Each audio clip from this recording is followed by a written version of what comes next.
અબડાસાના સાગરકાંઠે ભરતીની મોસમમાં 3 કન્ટેનર અચાનક તણાઈને સાગરકાંઠે આવતા ભારે અફડાતફડી મચી જવા પામી છે।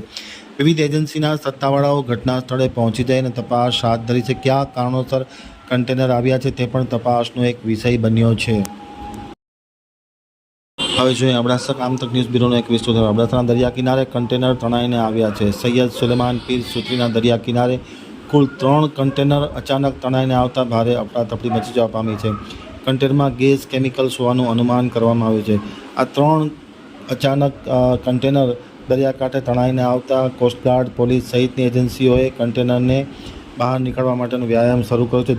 દરિયામાં ભરતી હોવાના કારણે કન્ટેનર બહાર કાઢવામાં મુશ્કેલી પડી રહી છે, પરંતુ એક સાથે 3 કન્ટેનર દરિયાકાંઠે કેવી રીતના આવ્યા, શું છે તે વાતની હજી સુધી કોઈ પુષ્ટિ નથી થઈ। ગેસ કે કેમિકલ્સ ભરેલા આ કન્ટેનર હોય તેવું પ્રાથમિક અનુમાન છે, પણ વિવિધ એજન્સી તપાસ શરૂ કરી છે।